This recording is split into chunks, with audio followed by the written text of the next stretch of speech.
Hello, and welcome to another episode of Marketing Watch, the show where we talk about technology, marketing, and everything online. Today, we're talking about the race against TikTok and how it's just getting started. What exactly do we mean by that? Well, we know that TikTok has quickly become the largest short form video platform in the world. However, their ambitions haven't stopped there, with TikTok introducing 3-minute long videos and then 10-minute video length limits.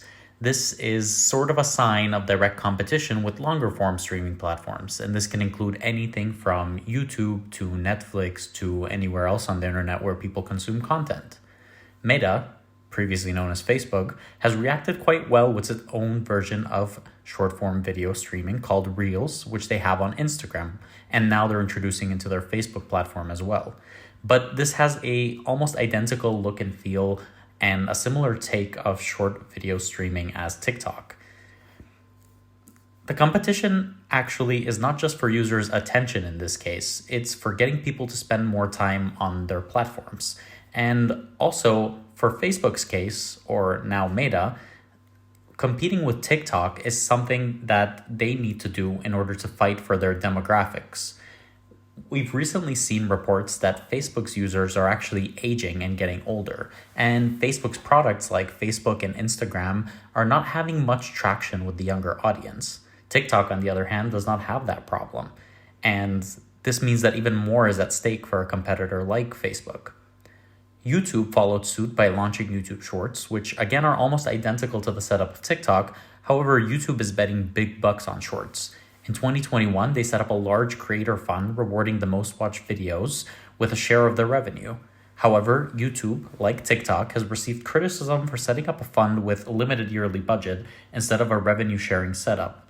So on YouTube videos, for example, creators get around 50% of the revenue earned from the ads displayed during the video, and YouTube gets the other 50%.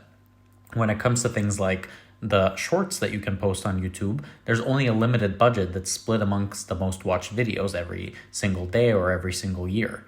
This means that even if YouTube is earning a lot more money because of people consuming its shorts, it's not necessarily splitting that in the same way that it would split the revenue made from videos. Similarly to TikTok, they have a set up fund and they're not exactly sharing the revenue that they make from advertisements.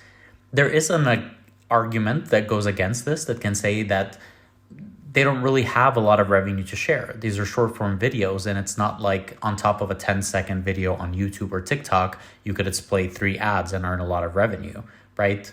However, they do have in-feed advertisements. So as you're scrolling by, you would see different types of advertisements. And from those, revenue is not shared. Last but not least, we have Snap or Snapchat, which is also heavily betting on its highlights feature, which again mimics TikTok's look and feel. Snapchat made news by setting up a creator fund, which consisted of $1 million being handed out daily to users who get the most popular videos on the platform. Some video creators reported that they've earned a lot of money off of the platform, but it's a little bit strange and there isn't a lot of official information. According to some sources, it can happen that within a day, the $1 million per day budget that Snapchat has set up is actually split only between 4 or 5 content creators, which means that they can be earning upwards of $250,000 per day for one of their most popular videos. So I started this podcast talking about the race against TikTok and how it's just getting started. But the real question here remains, and that's, where does this end? Where does this competition end? How many more platforms will launch a TikTok copycat until they manage to either take down TikTok?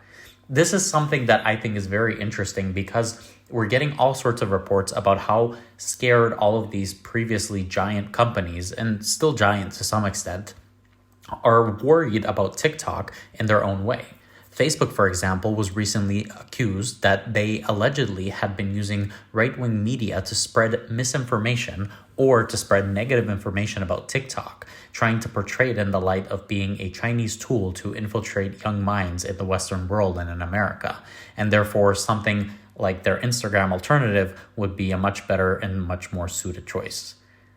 There's a lot going on here, and this is not going to stop. So if you want to keep and you want to keep up with these topics and you want to have more discussion on these topics, make sure to subscribe to this podcast, leave a review if you've enjoyed this episode, and I hope to see you in the next short discussion.